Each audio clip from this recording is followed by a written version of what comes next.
The makers of Johnson's Wax and Johnson's Self-Polishing Glow Coat present Marion and Jim Jordan as Fibber McGee and Molly with Donald Novis, Bill Thompson, and Billy Mills Orchestra. The show opens with Sing My Heart.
A peculiar situation seems to be in progress at 79 Wistful Vista this evening. Molly is wearing an expression of mingled affection and exasperation, while her spouse seems a bit perplexed and perturbed. It's a situation that's always old and always new, but it's the first time it's happened to Fibber McGee and Molly.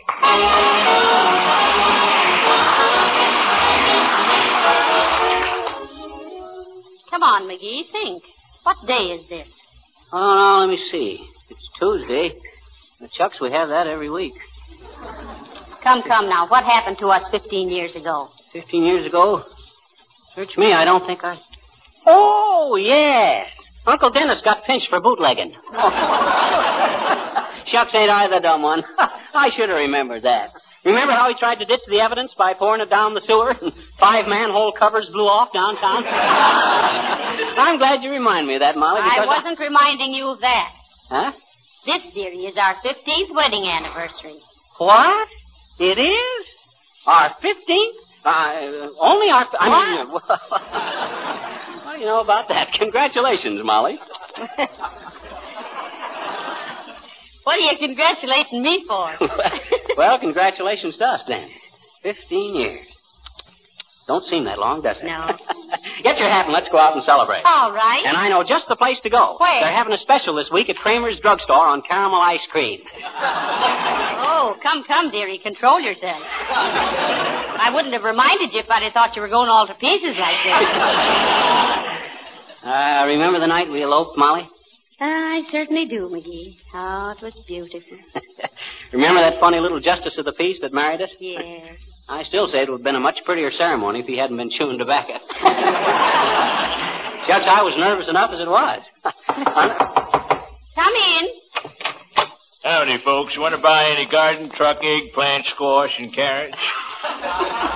No, thanks, Bud. We got everything we need. Sorry to hear it. Need the money. Farm business is worse than it's been for 40 years. Oh, that's too bad. Don't you ever make a profit? Well, I might in normal times. What do you mean, normal times? Search me. Never seen any. Let's see. What was we talking about, Molly?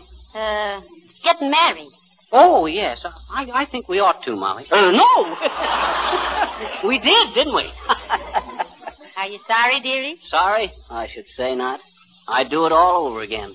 Yes, sir. Say, that ain't a bad idea. That ought to be fun. What on earth are you talking about? Look, let's elope again tonight and get married all over again. What do you say? Are you serious? Why, I'm more serious now than I was the first time. It's like describing a baseball game off the ticker tape.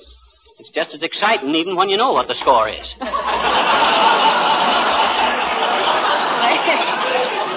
Well, all right, McGee, I don't. But now there's just one thing. What's that, sweetheart?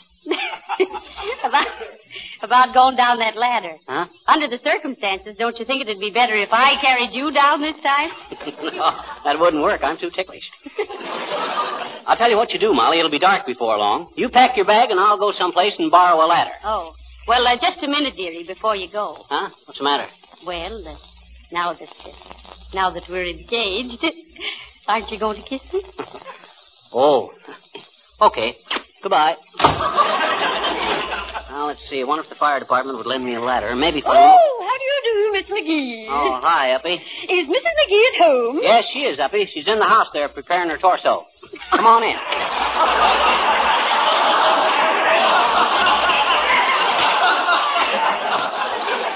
Hey, Molly. Here's Uppy. Oh, how do you do, Mrs. Uppington?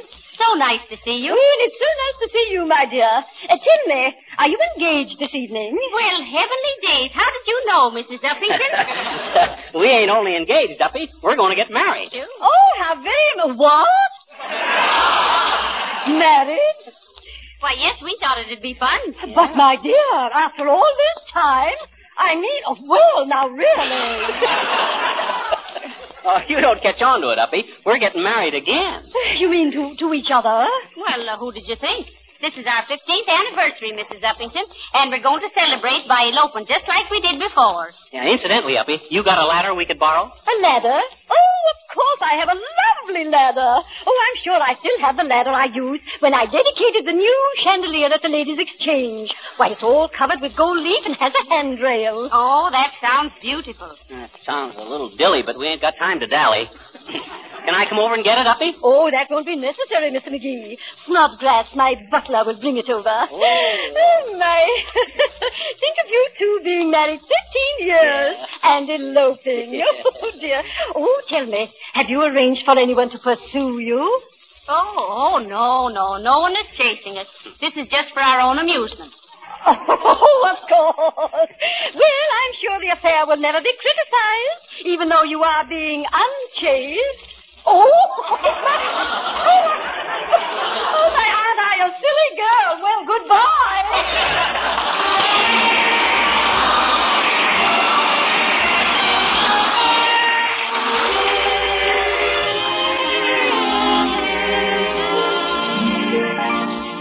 If you listen, I'll sing you a sweet little song of a flower that's faded and dead, yet dearer to me, yes, than all of its mates, though each holds aloft its proud head.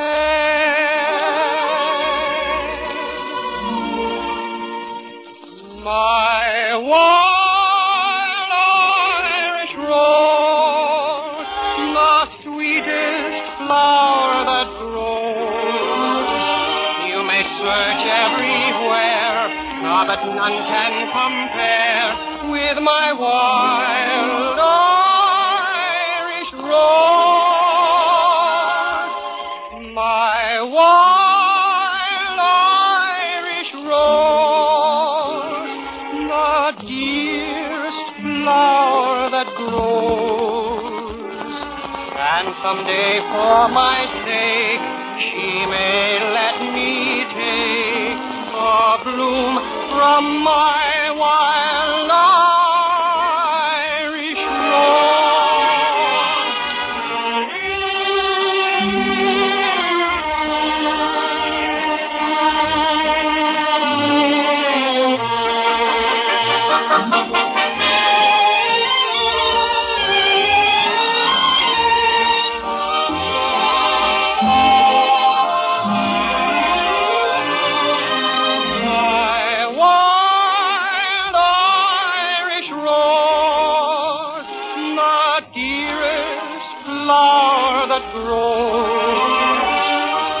someday for my sake she may let me take the bloom from my wild Irish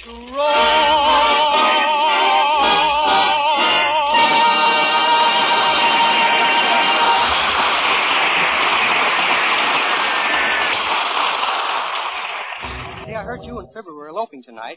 And in honor of your wedding, everybody in the program chipped in and bought you this. Oh, thanks, Don. They shouldn't have done this. What is it, Molly? It's a cake of soap. Cake of soap. Say, what's the idea, Novus? Well, we wanted to give you a shower, but there wasn't time, so we thought we'd give you the soap and let you take a shower yourself. Well, best wishes, folks. Cake of soap. Well, that's a fine wedding present. Well, shall we get started, dearie? Yeah, I just seen Uppy's butler walking around in back with a ladder. You go upstairs and open the window, and I'll run around the back. Okay, McGee. Oh, promise me that someday you and me will take our love. Hi, mister. Now, don't bother me, little girl. I'm busy. What doing? Well, I'm going to elope. What's a lope? Well, that means when you run away with somebody you like. Oh, you mean like the dish ran away with the spoon and the little ball after the feast had spoiled and the cow jumped over the moon, don't you? Yeah, only tonight the moon won't have any beef coming. Oh. Now, run along, little girl. Anyway, you shouldn't be out this late. Well, gee, I'm waiting for Easter. You're waiting for Easter? Sure. Listen, sis, you better run on home now. Easter won't be here for 6 or 7 months. Hey, wait a minute now. Take it easy. What's the matter? Does Easter mean that much to you? Sure he does, I betcha. He's the cutest bunny rabbit I ever owned. Oh, I got it now. Gee, have you? Give him to me, mister. No. Here, Easter. No, I didn't mean I had the rabbit, sis. I meant I got the idea. I said, listen, sis, I'm sorry I ain't got time to help you look for your rabbit, but if you'll describe him to me, I'll keep an eye out for him. Oh, well, he's got big ears, and he's white, and he's got pink eyes, and he wiggles his nose, and... Well, that's a pretty general description so far. Ain't he got any distinctive characteristics?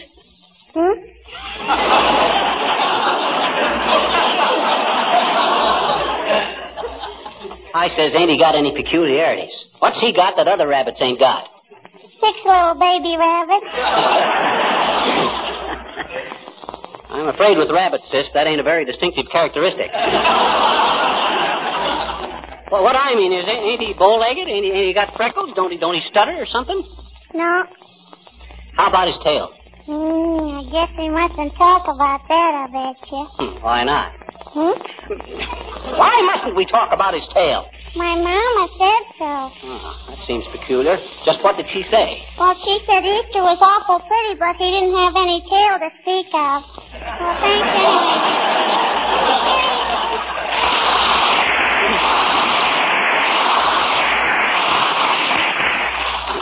Well, now for the elopement. Hey, Easter, or hey, Molly. Which window? Right up here, dearie. Okay, grab the ladder now when I put it up. I got it, McGee. Are you coming up or am I coming down? How did we do it the last time? Well, that's what I was trying to avoid.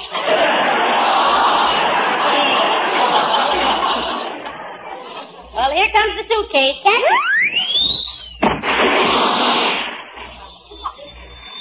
Hey, what in the deuce did you put in that thing? Oh, that must be the alarm clock. I put it in to make it heavier. Oh. Well, hang on to the ladder. I'm coming up. Oh, promise me that someday you and me will tell. Whoops. Our love to... Oh, hi, Molly. Hello, McGee. Isn't this fun? It's a good thing it's dark. I think I'm blushing. I'm kind of palpitating myself. Smoking too much, I guess. Inhale every puff. What do you hold me so tight for, dearie? Are you afraid you'll fall? No, sirree. I've been falling for 15 years. Oh, McGee, you say the sweetest things. All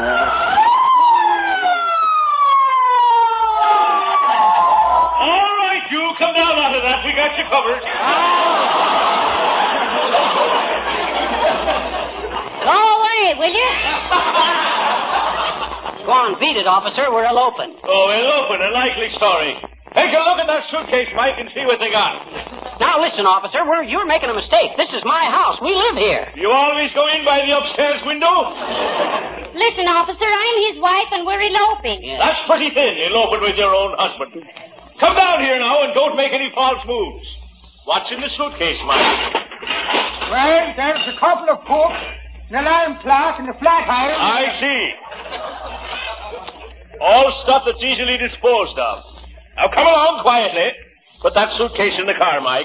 We'll show the... Hey there, officer. Wait a minute. Oh, here comes Mr. Wilcox. He'll identify us. Is this a squad car? Yes, it is. Well, I want you to make an arrest. Where? Who? Arrest the deterioration of the finish on this car. Look at that dust and dirt. Look at those scratches and mars. Why don't you men enforce the law? What law? The law of compensation. You can't get the best value out of a car unless you take care of it. Hey, Harlow, will you tell these fellas... I am telling them. I'm telling them that Car New will keep the finish of this car in perfect condition and save the taxpayers money, too. Now, look, boys, all you have to do is apply Johnson's Car New over the clean surface of this car. Let it dry to a white powder and wipe it off with a soft cloth. And there you'll have a squad car cleaned and wax polished in one simple operation. Why, it's marvelous. You'll enjoy your work a lot more. It'll put a punch in every pinch. Look, Wilcox, these guys have arrested us by mistake. Tell them who we are, will you? Aren't you the people who made me talk baby talk last week? And got everybody to call me Cuddles? Do you know these people, Cuddles? I never saw them before in my life. Oh. Good night, officer. Hey, Harlow, come back here. Oh, dear. Listen, officer. Quiet. Drive on, Michael. Why, look, Bud. Well, we can explain everything. All we was doing was getting up... Calling car 46. Calling car 46. Go to Wistful Vista Cheese Factory. Watchman reports suspicious noises. Investigate. Are they mice or are they men? That is all. Now, listen, officer, why don't you be nice? You're spoiling our 15th wedding anniversary. Yes, ain't you guys got any sentiment? After 15 years, have you? Calling all cars. Calling all cars. Be on lookout for gunman named Al Cabucci. Cabucci. Al Cabucci. If he is wearing light gray fedora, green spats, and a diamond scarf pin, that is Al.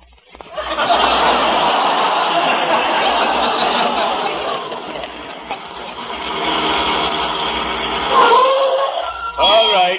Come on, get out. And walk ahead of me into the station. Well, what's it? What's the charge? Breaking and entering, Lieutenant. Caught him on a ladder on the second floor at 79 Wistful Vista. They had a suitcase full of loot, Lieutenant. We never know such a thing, Lieutenant. That's our suitcase, and that was our house. What's your name? He's Fibber McGee, and he's one of the most prominent citizens. Callahan, look in the book and see if we have a record on McGee. I think we'll make an example of you. There's too much of this breaking and entering going on. It's a crime wave. Go on, you wouldn't know a crime if it did wave. Be quiet. Telephone, Bud. Police department. Who? Oh, Billy Mills? Oh, he's a friend of ours, Lieutenant. Ask him about us. Listen, Mr. Mills, do you know a couple named Mr. and Mrs. Fibber McGee? Ah, good old Billy. You don't, huh? He does, too. What's that, Mr. Mills? They've what? Broken into homes every Tuesday night for years. Oh. Oh, thank you very much.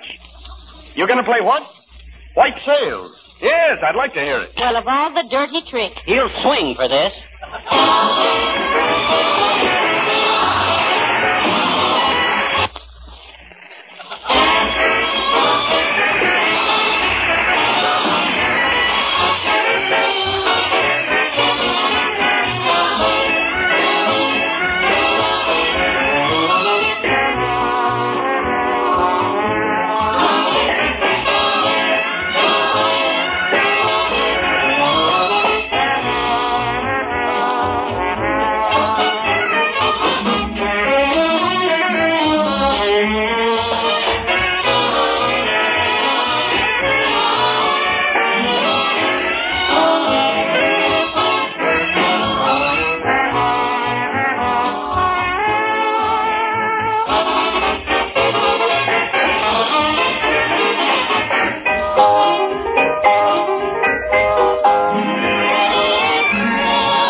you. Let's hear this fairy story of yours about eloping. Now, listen, Lieutenant. I'll have you know I'm a respectable citizen. That's what they all say. I'm holding you under $1,000 bond. What?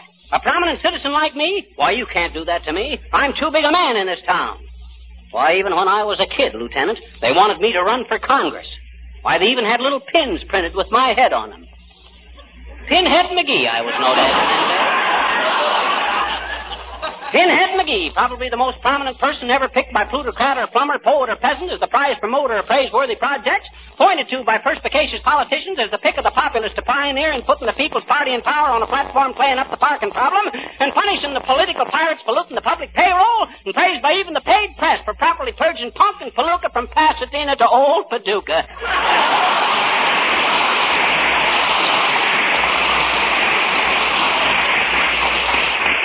You can see, Lieutenant, we're really pretty respectable people. Yeah, quiet there. Who's this, Callahan? He says his name is Horatio K. Boomer, Lieutenant. Suspected of picking pockets in Joe's Tavern. Joe's Tavern, huh? That place has a bad name. What were you doing there? Well, believe it or not, officer, I was waiting for a sidecar. Any evidence, Callahan? No evidence, Lieutenant. Certainly not. What do you take me for, an amateur? Let him go, Callahan, but keep an eye on him after this. Now, just a minute, Lieutenant. Mr. Boomer knows who we are. Yeah, you'll vouch for us, won't you, Boomer? Good evening, my dear. Hello there, Bumblebrain. What's the matter? Well, the lieutenant thinks we're burglars. And he's holding us for a $1,000 bond. $1,000, eh? Yeah. I'll pay the ransom, Lieutenant. Gee, thanks, Boomer. Think nothing of it. What's $1,000 to me? For that matter, what's my right eye to me? If you're going to go bail for this man, hurry up. Certainly. I have it right here somewhere. $1,000. $1,000. Where'd I put that $1,000? Here's a pair of brass knuckles. Use them to make lampshades. Know anyone that wants a lamp shaded? Let's see. Postcard from an old friend in Leavenworth. Says, quote, doing time fine. Wish you were here, unquote. Pair of hollow heels for smuggling diamonds. Never used them. I get cold feet when I walk on ice. Come on, Boomer, hurry up. It's $1,000. Don't hector me, pup. Now, where I put that grand? Here's a package of playing cards in case I get in a friendly game of poker. These cards are friendly even when they turn their backs. Mud pack for my dear old mother. Puts an entirely different face on the mater. Yes, indeed. Bottle of hair dye for a girlfriend with a convertible top. And a check for a short beer. Well, imagine that. Here it is, $1,000. $1,000 and a glorious feeling. Well, thanks, Boomer, old pal. Now, can we go now, Lieutenant? Yes, but report back here tomorrow. Okay, bud. Boomer, I certainly appreciate it. Hey, Boomer, wait a minute. We want to thank you. I'll thank you not to delay me. Yeah, but about that $1,000. Forget it, Fidget Midget. I'm going right home and print another batch.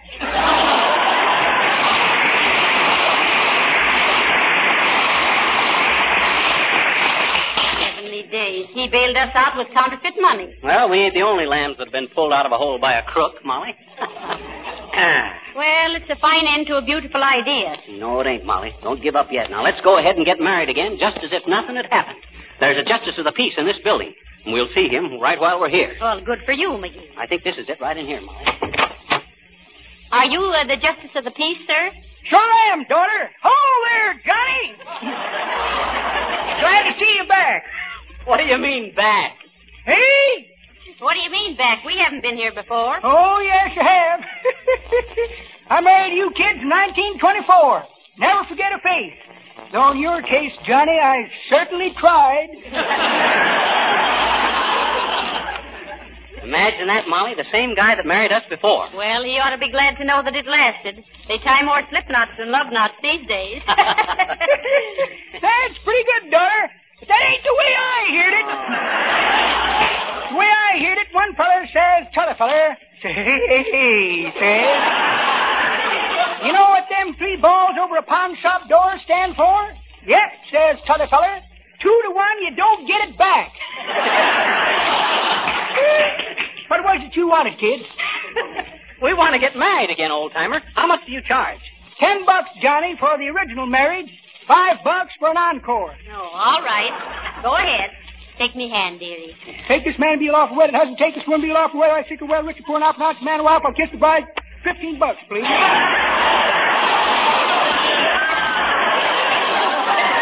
Did you say $15? Hey! What's the idea of charging us $15? You said it was only $5 for the second marriage. That's right, Johnny. But you never paid for the first one. Oh,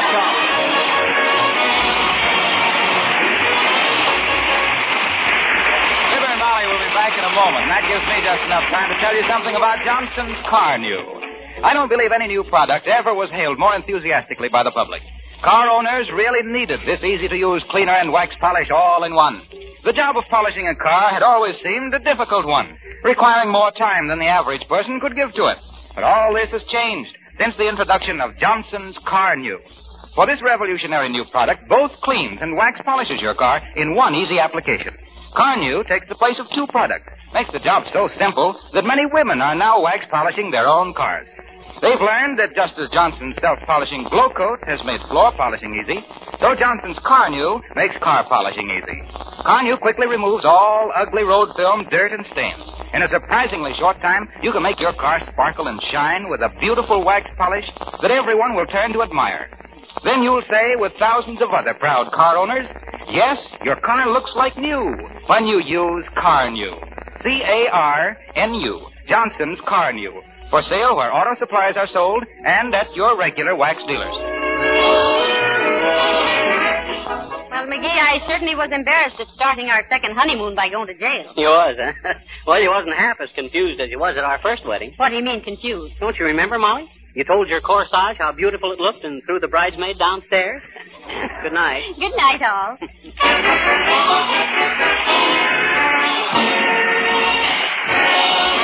This is Harlow Wilcox, speaking for the makers of Johnson's Wax and Johnson's Self-Polishing Glow Coat, Racine, Wisconsin, inviting you all to be with us again next Tuesday night at this same time. Good night.